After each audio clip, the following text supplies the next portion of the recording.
welcome to Terror in Tandem's Octerrorfest. All month long, we will be celebrating the horrifying delights of the spookiest month, October. Prepare yourself for episodes that frighten and delight in your spine as we chill you to the bone. You can find us on our new YouTube channel, Terror in Tandem, or online at terrorintandem.com and Instagram at Terror in Tandem. I mean, come on, people. Swing a dead cat. Listen, why would you do that? I want to appeal to all our listeners. Who is swinging dead cats? I don't know. To hit things. There's live cats you can do that with. I have an appeal to the audience. Hello, our listeners. Listen, everyone. Can you write us a review on Apple? Would love that, please. Or please subscribe to our YouTube. Just subscribe to our episodes. We really want to keep doing this. Go on your friends' phones and subscribe them. Yeah, exactly. Yeah. Jailbreak your dad's phone. This isn't a pyramid scheme, although it does. This is going to sound like if you one. tell two friends, and they tell two friends, exactly, then we'll have more listeners. That's the point. Yeah. Then maybe by you're the time not responsible I'm 80, for anything else. I'll pay off my student loans. Wonderful. I love it. Hello. Hello. Good morning. Good afternoon. Also, good evening. We're going to be auctioning off Terror in Tandem classic items like, a spending jamboree at Uncle Jason's Knives and Blades. Gift certificates to Myers Mask Emporium. Listen, we just want to also let you all know, as dedicated listeners, we did not have an episode last week. However, we will have 3 episodes this week. 2 regular and 1 bonus-ode to down round on that, out you chunk monsters. Octerrorfest. So just stay tuned to that dial. Yeah. And we're going to make you smile. the radio dial you all use to tune into the frequency that gets Terror in Tandem. Tune in Tokyo. Whoop, whoop. Tune in Tokyo. Oh, you're doing the nipple thing? Jeez Louise. Okay, so today we're going to talk nipple about... within 3 minutes of this pod. Today we're going to talk about cursed objects. That's awesome. One of our Octerrorfest specialities. Yes. And this is, I had a lot of fun doing the research and getting into this because I came to a new appreciation and fear of cursed objects. They are essentially the weapons of mass destruction of the horror world. They're like you can't do bombs. anything about them.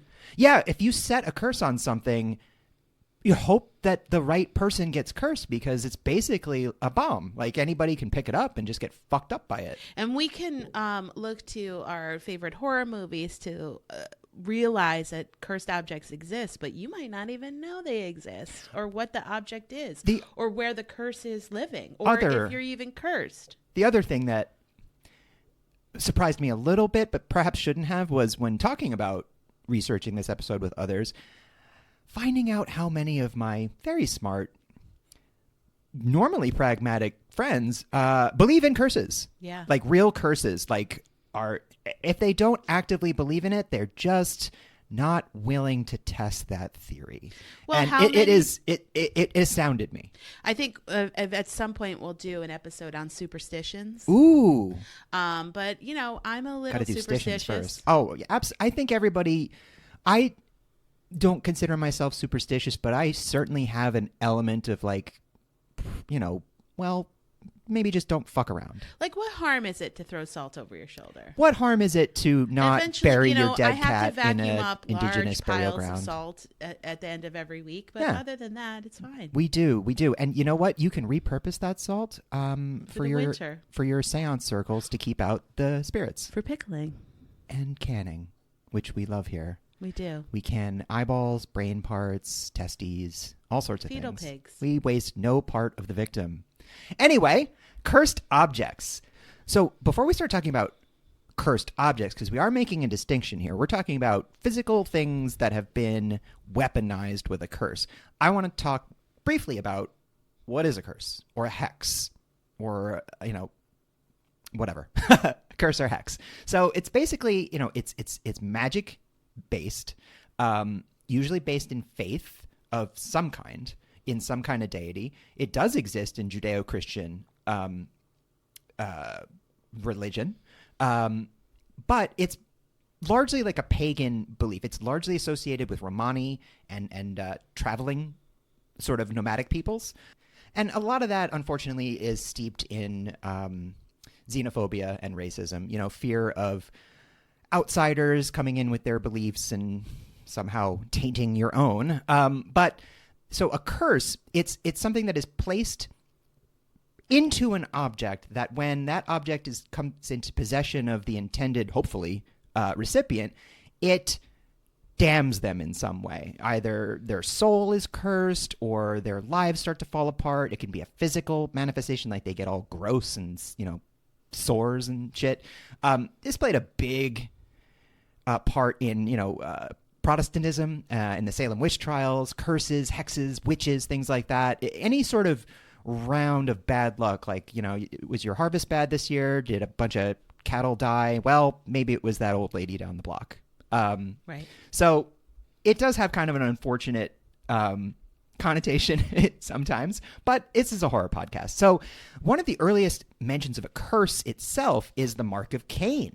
Now, Cain, everybody's favorite first murderer, for those of you who don't know, in the book of Genesis in the Bible, killed his brother Abel because Abel was just better at stuff. He made better sacrifices to God, and God liked him better. And so Cain, killed him. One of the 7 deadly sins, which was envy.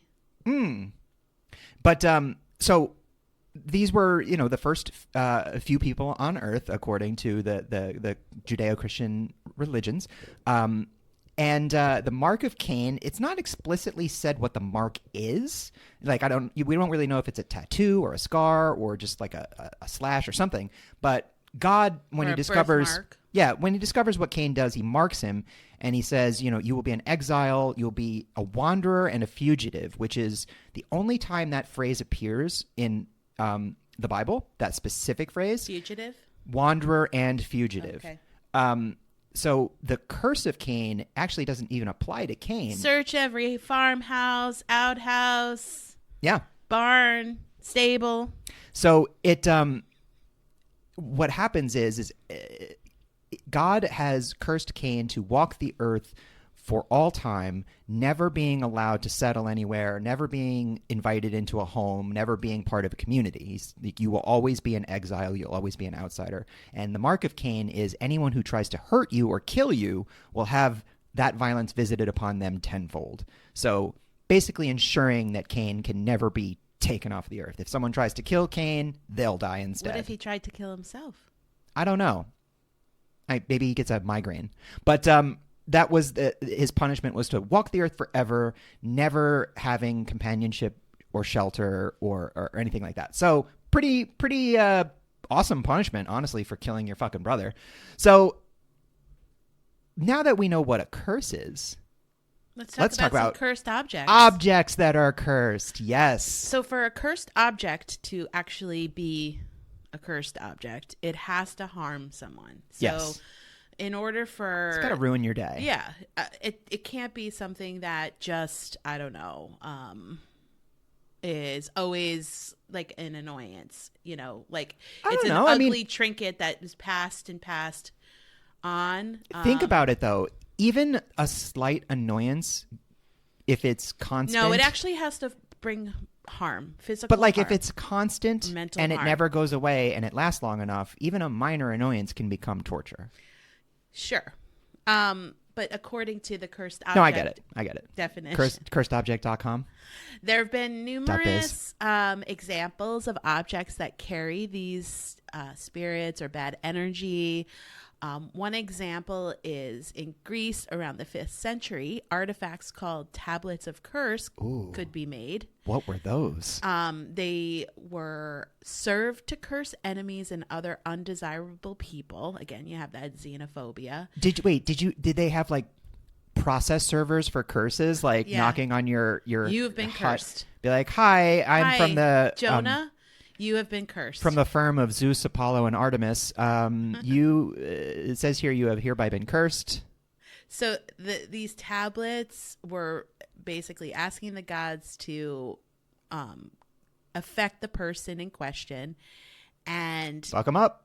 They, basically lived on in other objects and artworks, sometimes they had like etchings or marks or writings that would affect their creators or others who have come in contact with them. That's why I made the comparison earlier to bombs, because even that's the thing about a cursed object. When you imbue an object with a curse, it's not like it goes away when you're done with the person you wanted it to hit.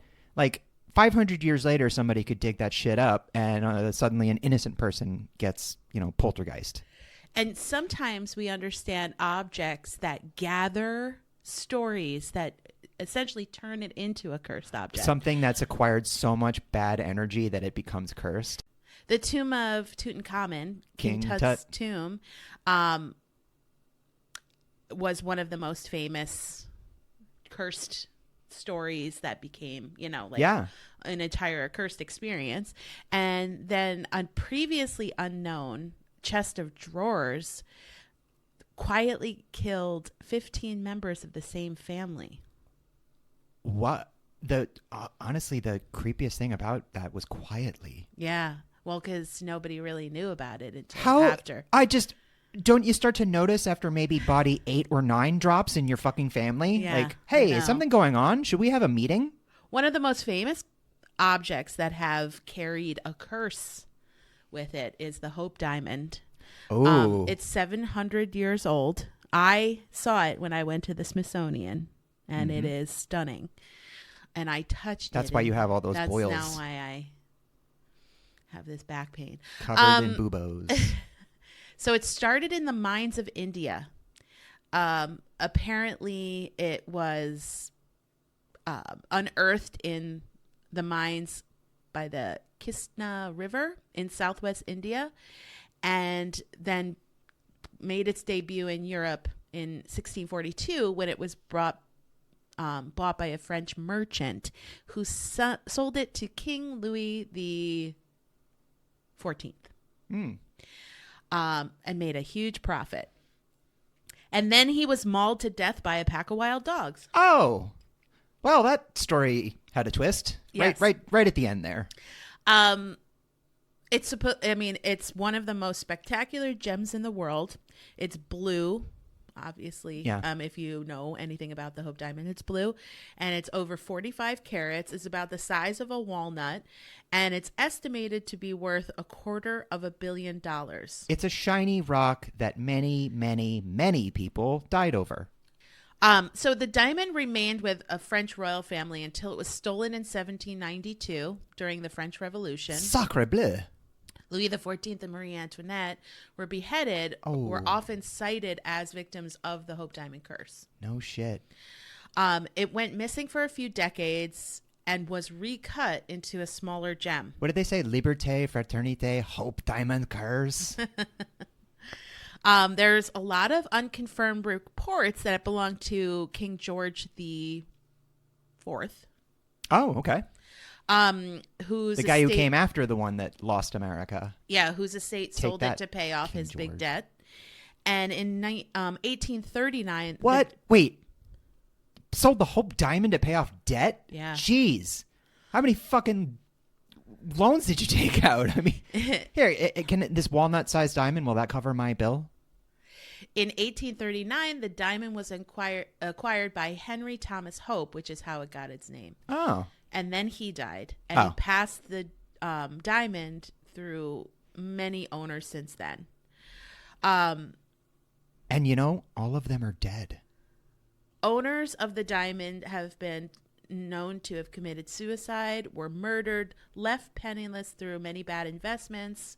Those who came in contact with the diamond suffered fatal marriages, dead children, drug addiction, insanity, and hair loss and other physical, like maladies. Oh, so out there, definitely someone's balding uncle is like, yeah, I touched the Hope Diamond, and that's why this is happening. Yeah.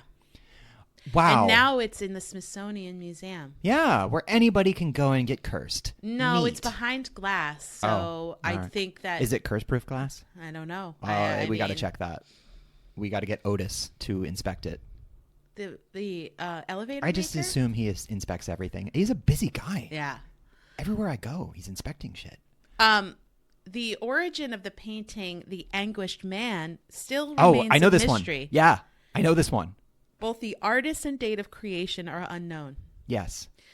However, it is said that he used his own blood mixed with the oil paint, and at the end of this painting, he committed suicide. Yes. This artwork begins in northern England when the grandmother of the current owner of the painting, Sean Robinson, took possession of the painting and basically died a really horribly painful death. Take that, Grandma.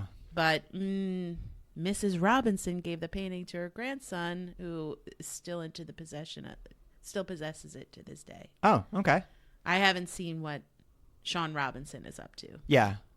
Sure, he's having a great time with And the then painting the that last killed Grandma. one that I wanted to talk about are the ballista balls. Oh, yeah. So in Roman military history, the Greco-Roman ballista was a weapon similar to the crossbow, but at a larger scale. Oh, it shot crossbow bolts like the size of buildings. Arrows and stones. Yeah. And in 1989, archaeologists at the Israel-Syrian border found these ballista balls. And years later, in 1995, they were stolen. And they didn't notice. Don't you hate it when you have so many ballista balls you don't even notice when someone nicks a few? Yeah. Well, in 2015, some of those that were found in that 1989 archaeological dig appeared in the courtyard of a museum in Israel with a note. And this note was written by the thief saying that after stealing the ballista balls, he had experienced profound bad luck and believed them to be cursed.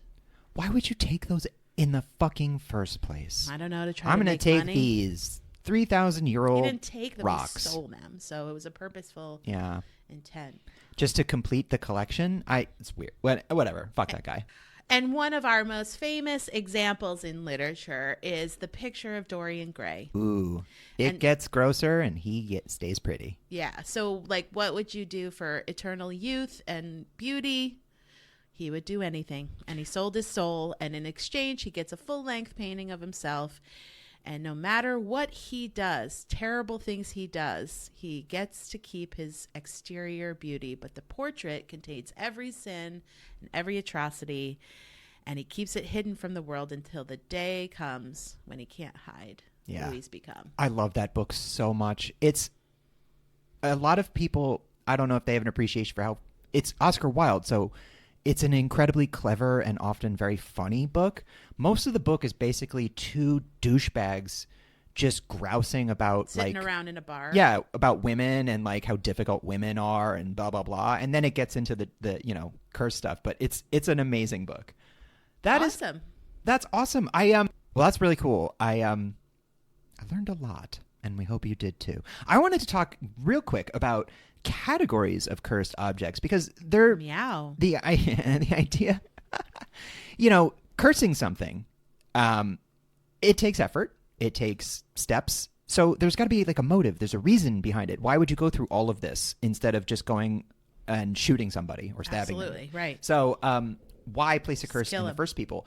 A cursed object can be because, like you said, something that has gathered so much negative energy. So it can be like the last revenge of a dying people, an atrocity committed, like the indigenous burial ground in Pet Sematary is cursed because so many of them were massacred.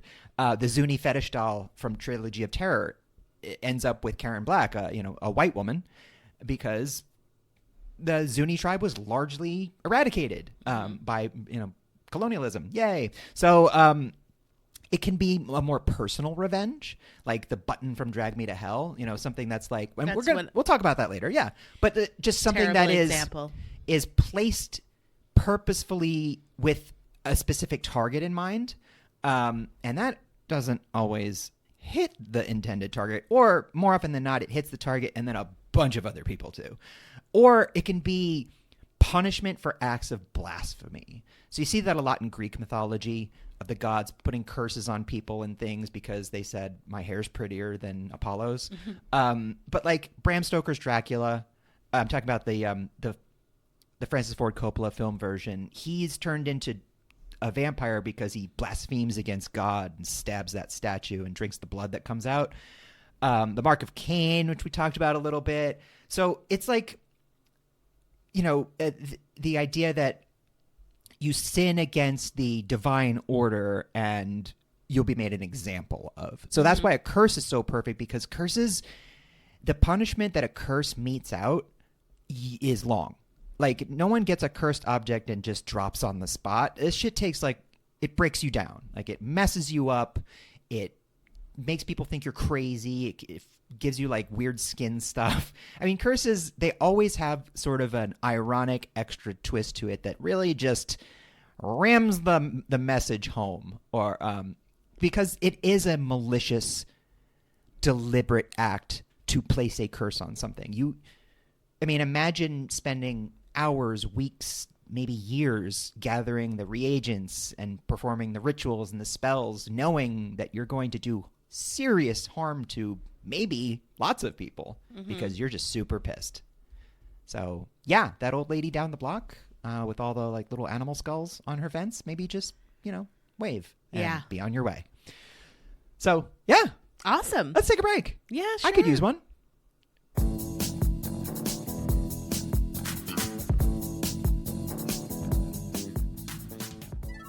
Hello, I'm Connor Cochran. Over a century ago, my father, Connell, came to the beautiful town of Santa Mira from a simple life in Ireland as a druidic blood priest. With just a dream and an ancient pact with demons, my father was determined to bring the joyous celebration of Samhain to America with a line of spooky, silly, and just downright fun masks. Now, as many of you know, back in 1982, the original line of silver shamrock masks, when coupled with our famous ad jingle, may have slightly turned your children's heads into writhing piles of bugs.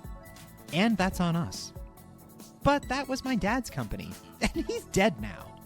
Today, I am proud to announce the return of Silver Shamrock's high-quality line of spooky Halloween masks, now virtually guaranteed to leave your head in largely about the same condition it was before, mostly.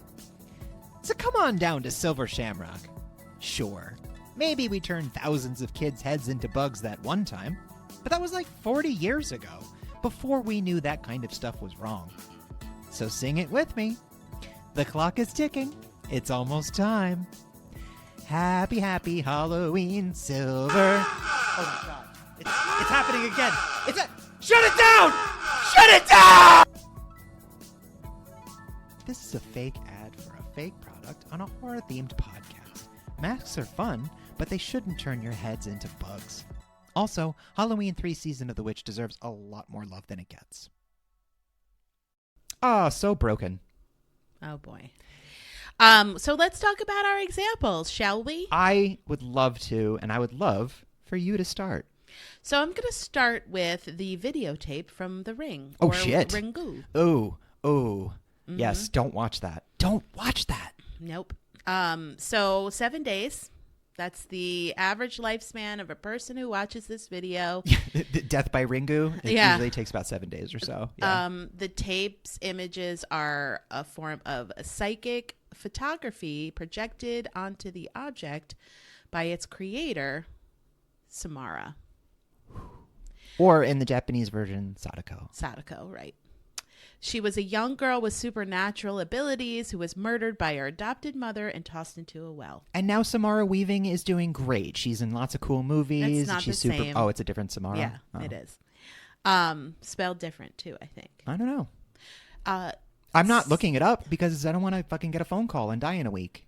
So the curse of the videotape, each image on the tape is an exaggerated memory of Samara's murder and the events which preceded it. And so anyone who watches the tape must copy it within 7 days, show it to another participant, and they have to then pass it along. I mean, that's the pyramid scheme of avoiding death. And I think that's what made that movie so brilliant, and especially at the time it came out, over 20 years ago now, the advent of the World Wide Web, so to speak. Yeah. That curses can now disseminate virally.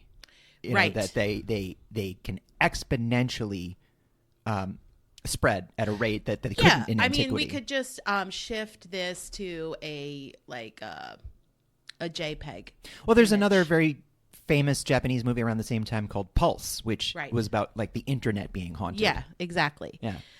So you have to understand that Samara's origins, as suggested by The Ring, that she was a natural force of evil. So she always possessed this evil. She didn't turn evil, but this was brought out like by her.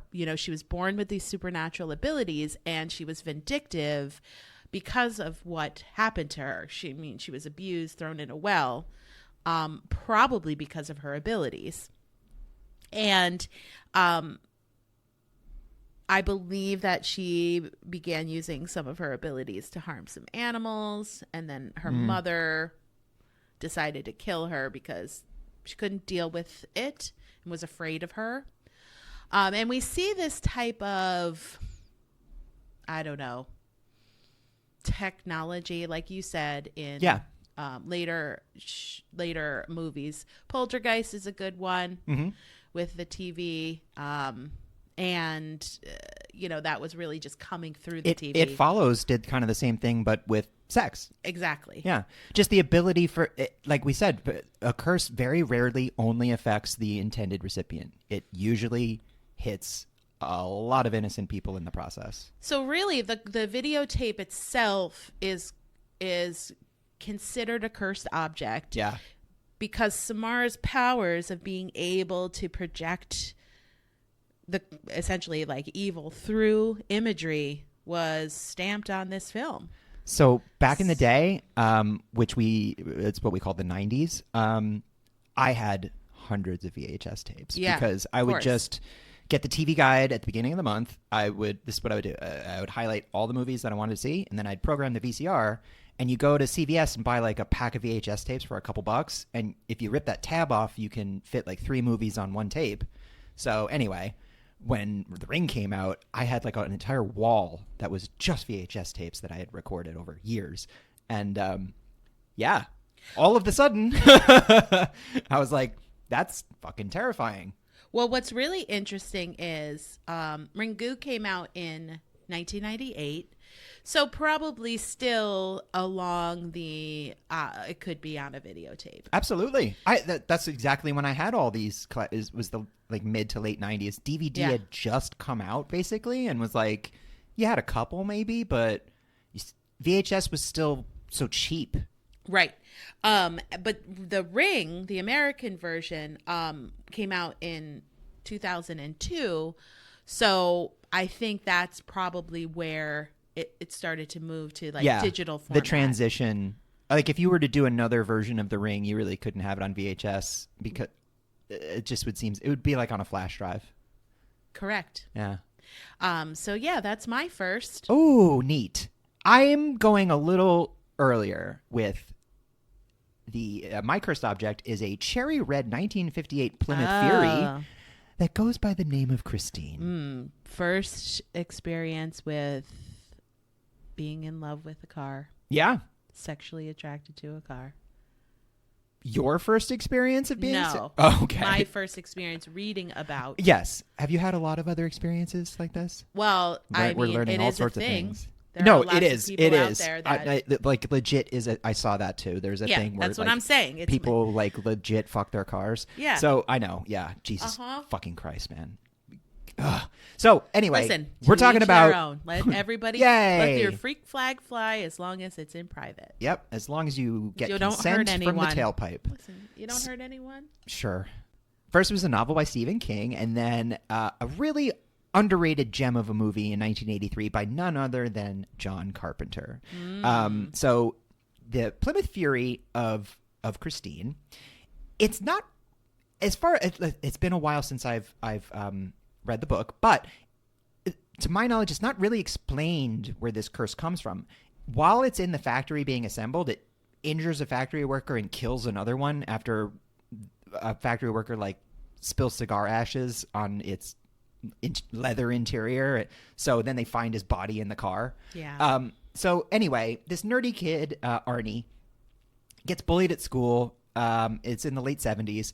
He, on the way home one day, sees this cherry red 1958 Plymouth Fury that's real run down and shitty. It's being sold, so he buys it.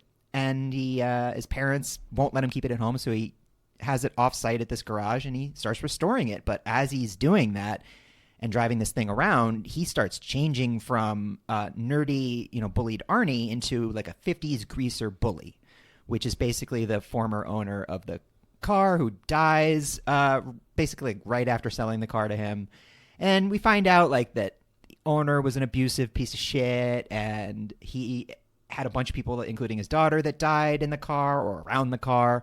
Then the car starts to drive on its own and, kill people. Yeah. And Arnie starts... And also, like, refuse to be turned off. Yes. Like, the cool thing, Christine gets jealous. Christine so jealous. Is a jilted, jealous lover. It hurts anyone that comes near Arnie, but it's...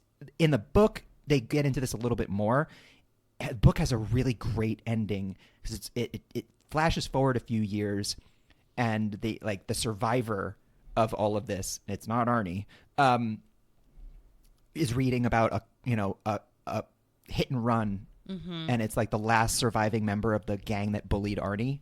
So he thinks the car is coming for him now. But the movie version is amazing. It's got Keith Gordon, Harry Dean Stanton, and an incredibly young Kelly Preston. 1983 Kelly Preston. So yeah, she's like a kid in this movie.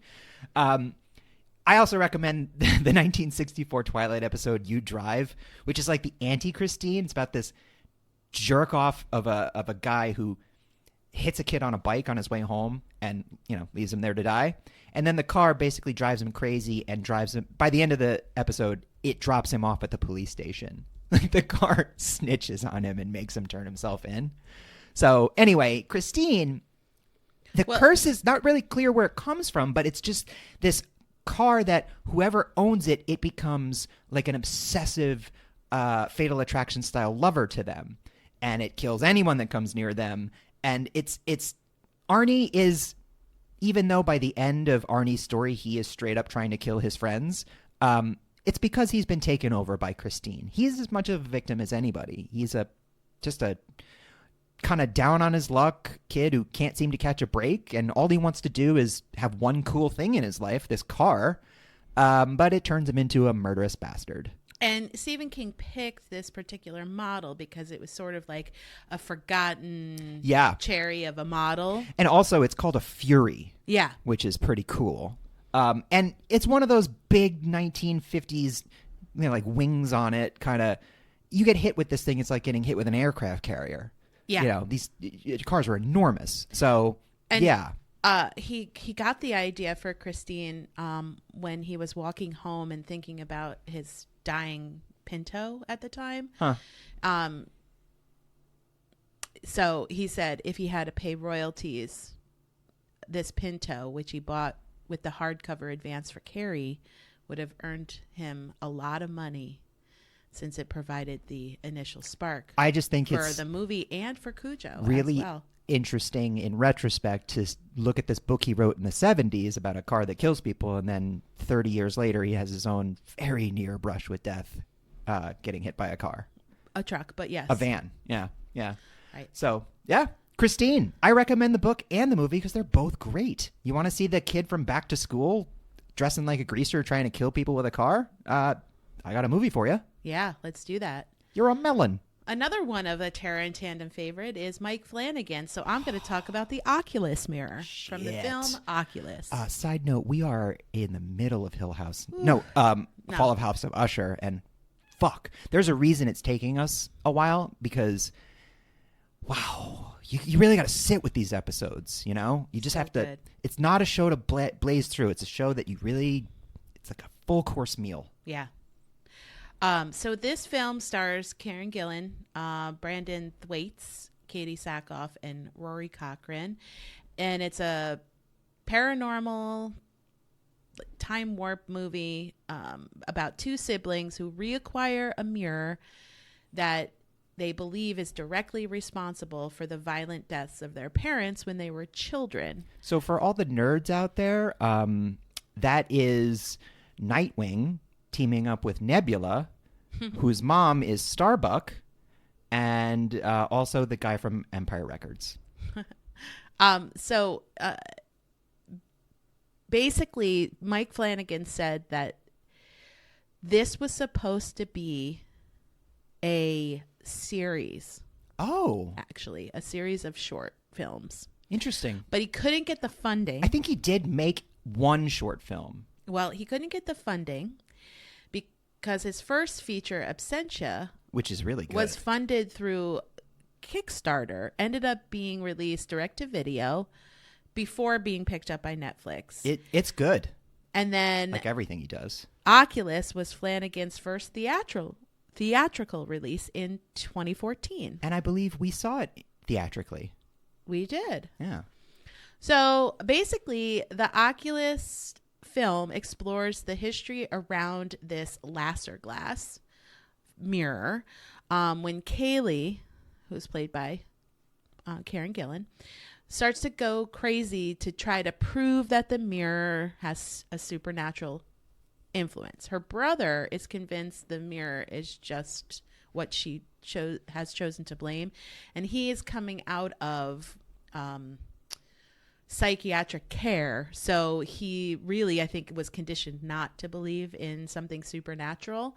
But through her research, she learned that all the way back to 1754, the mirror belonged to Philip and Virginia Lasser, who displayed the mirror in their home, and Philip was burned to death at the base of their fireplace. And then the mirror was then, obtained by all different folks throughout time. And as she's researching all this, she's finding all their deaths are terrible. So this mirror just keeps gaining power. Gaining power. And credit to the production designer. You look at this mirror and you're like, oh, that's a cursed mirror. Absolutely. Jesus Christ, don't hang that in your house. This is a creepy, all kinds of things, all kinds of terrible things happen. So what you come to realize about the mirror itself is, obviously looking in a mirror is vanity or insecurity that you can sometimes feel by looking in any mirror. But or zoom camera, the spirits of the dead sort of come out of this mirror and reflects back to you terrifying memories of your childhood. It starts to give a hallucinatory effect of things that may not be true, and they implant psychologically into their brains and drive them mad. So this mirror, as you continue to reflect yourself in it, it starts to create this narrative that may or may not be true, or that may or may not happen. Flanagan does that so well in a lot of his works, but in Oculus especially, there were a lot of times in that movie where I'm like, is this happening? Yeah, right. And sometimes it's, the other horrifying deaths that have occurred. The light bulb. Yeah. Holy shit. I know. That's one that sticks with you, that scene. Yep. So it's pretty scary. And this is definitely a cursed object that continues to gain power through time, which is also really interesting. The more deaths, by the that end of the consumes, movie, it's not really until the very end of the movie that you really have an appreciation for how ungodly powerful this thing is. Mm-hmm. And there's like this movie especially, it kind of makes me think like, is there like a cursed cleanup crew? Because the movie ends and this thing still exists, so you're like, well, now what? Then it gets sold. I know, and that's the cosmic element of the horror of like, oh, this never ends. It's never going to end. Well, like, is anyone going to break this curse? If you'll continue to listen to our examples of cursed objects, they're differently affecting people. So, the Oculus mirror isn't a personal possession or, something that really curses the person. It's a cursed object. Yeah, it'll curse anybody that comes near it. Right. It is not like a gun or a bomb. It doesn't really distinguish. In my last example, it's a personal curse that this object, it's intended for one specific person. Right. And actually, I know which one you're going to use, and that's one of the very few examples where the curse really is contained to the target. Yeah. My next example, sticking with the King clan, I'm going to go with Joe Hill's debut heart-shaped box. Oh, man, this book is We're talking great. The Haunted Jacket, of course. Now, this is an example of personal revenge. So, the book is it's a great read. It's Joe Hill's debut. It hit the New York Times bestseller list. It won him a Bram Stoker Award. If this is your debut novel, you're doing great. And honestly, he's only gotten better. So Stephen King's son. Yes. So Joe Hill, it's the story of aging rock star Judas Coin. Get it? Judas coins, the 30 coins, another example of cursed objects. So anyway, Judas Coin is an aging kind of goth rock star who he collects morbid shit. Yeah. Curios and curiosities. He has a snuff film, stuff like that, like gross stuff. So he buys on eBay. He's not a great person. No, he's not a great dude. He buys from this woman, Jessica, what's described as a haunted jacket, and takes it home, and it is haunted. But what Judas didn't realize is it was specifically haunted with him in mind. So turns out that this was the jacket of a man named Craddock. Again, the Kings. They know how to name their characters. Scary character. Craddock is very scary. So he is the father of a dead woman named Florida that Judas used to be with, and he blames Judas for Florida's suicide. She did kill herself. So Craddock died, but before he did, he basically did this ritual to transfer himself into this suit and had his other daughter, Jessica, get it to Judas. So the suit really does a number on him and his poor dogs. Ah, the dogs. So it's a very, very scary book. It is, once you find out what actually happened as opposed to what Craddock said happened, it becomes very sad. The whole thing is tragic. It's a tragic, but it is, above all else, a very, very scary book. This jacket is an example, and my next example goes even further with this, but it's an example of fuck around and finding out. I mean, this arrogant, rich guy, Judas, is like, yeah, it says it's haunted, and I'm going to buy it anyway. Yeah, because I'm a vain. Yes, because nothing can really hurt me. I'm famous and I'm wealthy and, a narcissist. Yeah. This is a really good example. This book's a really good example of that you really can't outrun your really terrible mistakes. That's the thing is, Judas has reached a point in his life now where he's like kind of out of the limelight and he's slowed down a lot. So he's a better person than he used to be. But that doesn't erase the things that you did. He's still not a great guy. A better person through the trials and tribulations of the book. He does have and his new character growth. Yeah. As one thing I do like about this is the protagonist is not a hero. No. But he doesn't deserve what's happening to him, especially once you find out the real story. So this is a curse born of a father's rage, vengeance, of a hatred that is so pronounced and so pure that he not only gives up his own life in pursuit of this, but he damns his soul, his own soul, attaching it to this fucking jacket so that he can spend his afterlife torturing a guy. That is a level of pettiness that, honestly, respect. So at one time we were going to get a film adaptation of this. Neil fucking Jordan I thought you were going to say Gaiman. No, I almost that would be died. interesting. But Neil Jordan wrote a script and was ready to direct it, and it just languished, and it never went anywhere. Neil Jordan, of course, director and writer of The Crying Game and In the Company of Wolves, and Byzantium. I mean, that would have been really something to watch. So put that on my list of fantasy movies that, in an alternate Sliding Doors universe. Anyway, Heart Shaped Box, Haunted Jacket. Check it out. Amazing. I think it's probably going to get made into a movie at some point. They're adapting a bunch of Joe Hill stuff. They've done Lock and Key and Nosferatu. Yeah. So Awesome. It's too good not to be, honestly. Well, my last is the button from Drag Me to Hell. Oh, The cursed button. yeah. So just a You brief. save your buttons, people. This might make you rethink that. This was written and directed by Sam Raimi, starring Alison Lohman, Justin Long, Lorna Raver, and Famous nice guy Justin Long. yeah, I know. I wish he was the one that was cursed.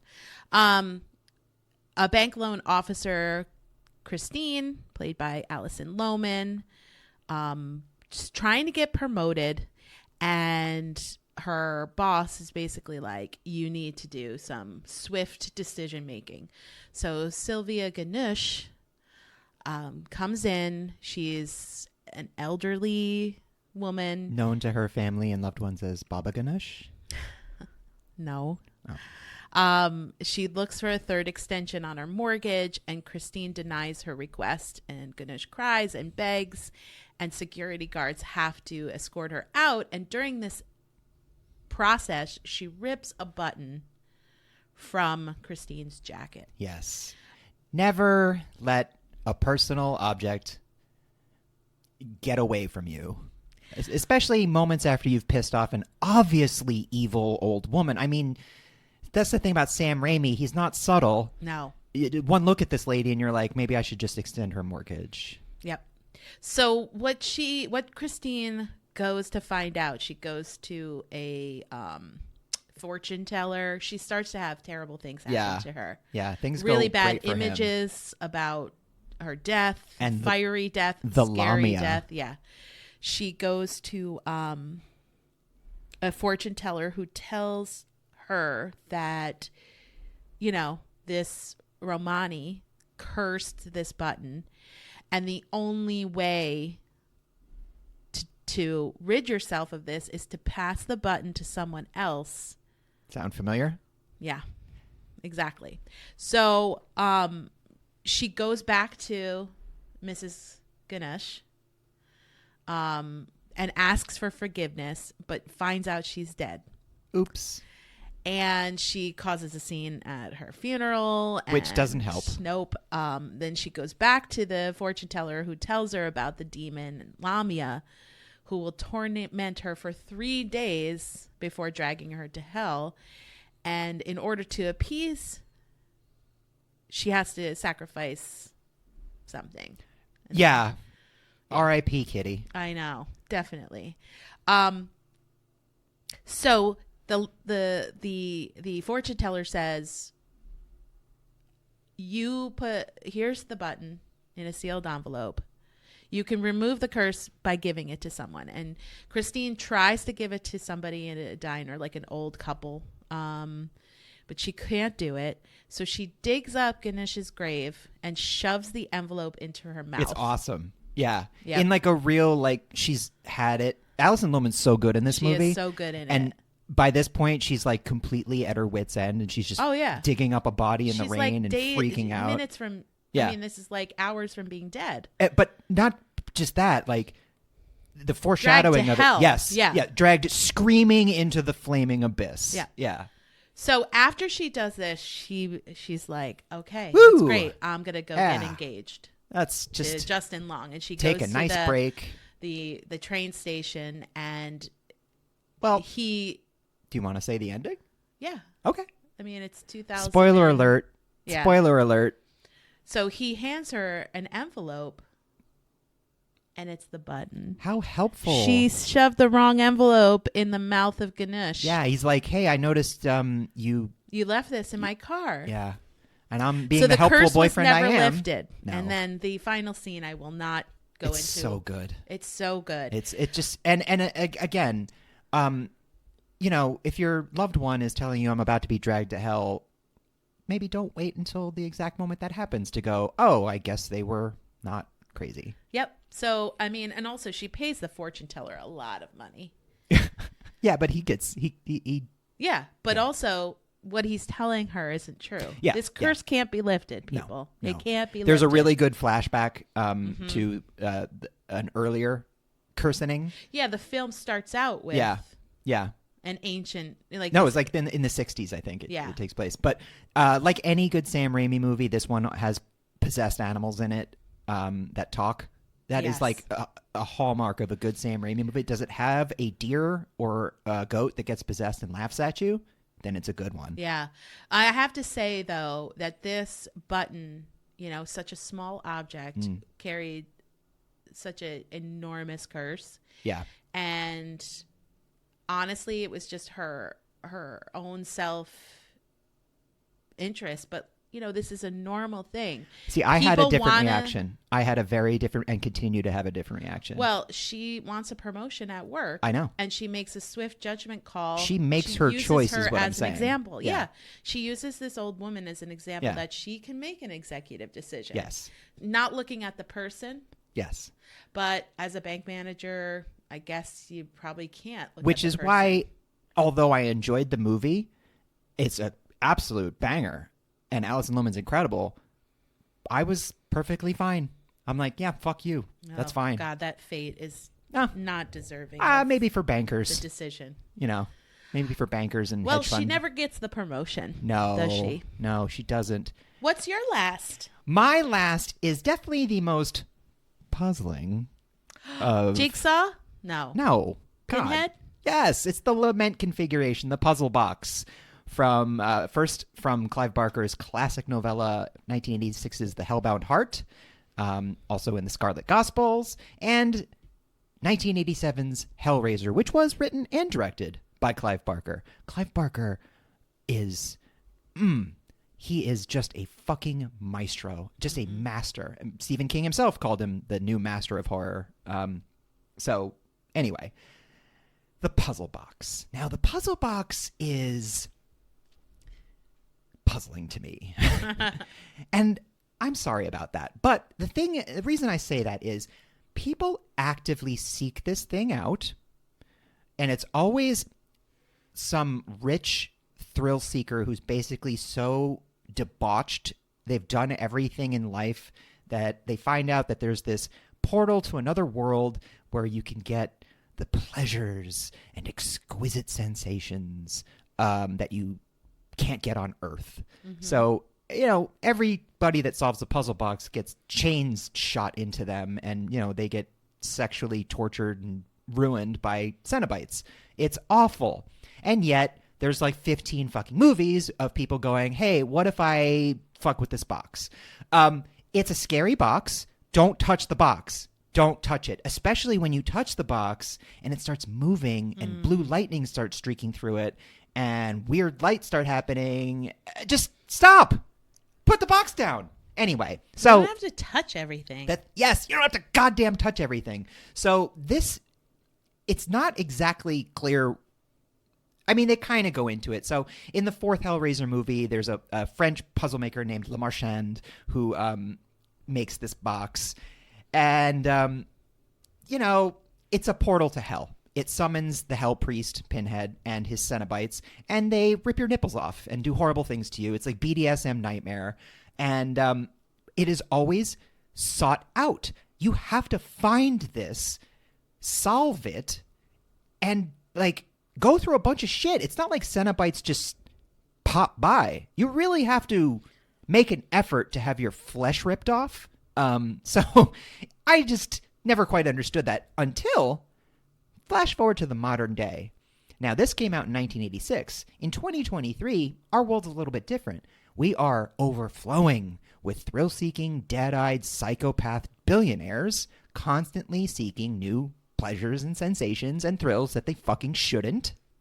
So it's very understandable to me now that there are people who would absolutely, despite all common sense and warnings still seek this kind of Plus, thing we out. have social media and the internet that tells us all of these, adventures, Which we basically, didn't before. They were always happening, a but quick mention to this year's incredible, maybe best movie of the year, A24, the Danny and Michael Philippou's Talk to Me, which is a cursed so good. object.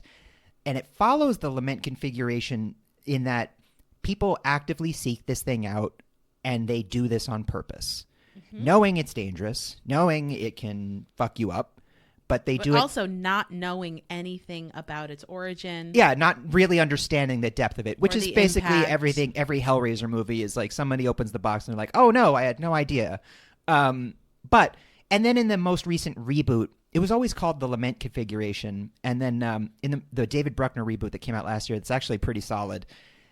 They deepen the lore where the Lament Configuration is just one aspect of the box. It's like one shape the box can take, and there are other configurations. Anyway, it's a cool-looking puzzle box made by a Revolutionary-era French guy that shoots chains in your nipples and invites demons to say things like flesh and exquisite a bunch of times and then rip you to pieces.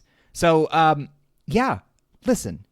If you're out there walking around and you see like a metal, weird-looking fidget spinner and it just, while you're playing with it, it cuts you and weird lights start shining, just put it down. Just put it down. Put it down.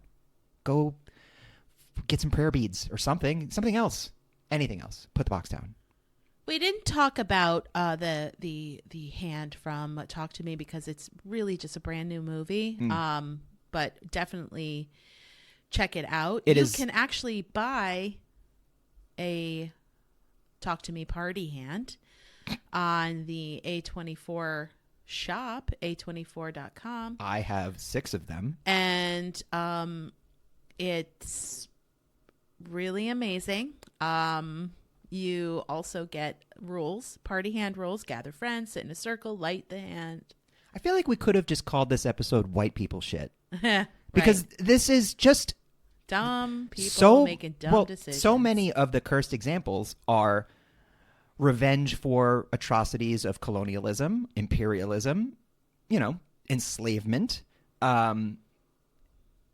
So you talked about the Hope Diamond, things like that. And then there's the other aspect of being so safe and comfortable in your normal life that you actively seek out ethereal dangers, that your life is so comfortable, you don't have any real danger, so you find it.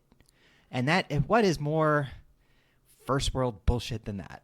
The actually the hand itself is a smoking device or an incense burner. Really? Yeah. Smoking device, huh? Yeah. That is an elaborate roach clip. I will tell you that. So, yeah, you want a $110 roach clip to impress your friends and maybe get possessed by, check out A24. Always check out A24. Yeah, honestly, just check everything out there. One thing, we don't know where the hand came from, but I do know that I believe they're working on a prequel. They are, yes. We will talk more about this. Well, they when mention it in the comes movie that, like, the guy who has it now got it from, like, a friend. Well, and at the then end you find of the out movie later, too, like, we see that it moves on Yeah. to other people. That's the thing that about curses is they must propagate. Yeah. They are viruses. It's like creating a biological weapon. You made this, but now it's its own thing. There's something about a cursed object that once it's done, it wants more. Like it Well, because it's powerful. Yeah, it's really, and that's why I think it's one of the most evil things a horror villain can do is release this into the world, because you are releasing a weapon of mass destruction. Yeah. You don't know what it's going to do, how it's going to affect people. You're just so enraged and bitter that you don't care. Like, I'm going to blow up a building because I hate this one person in it. Yep. So, yeah. Well, enjoy this cursed object and our... we should mention, now that you've listened to the entire episode, this episode is cursed. Yes, exactly. Yeah. You have to get 4 friends to listen to this pod, download and subscribe, or else you will be forever cursed. You're going to get boils on your pee-pee. Or other private Or areas. your genies. Happy Octerrorfest. Happy Octerrorfest. May your October be curse-free and filled with candy.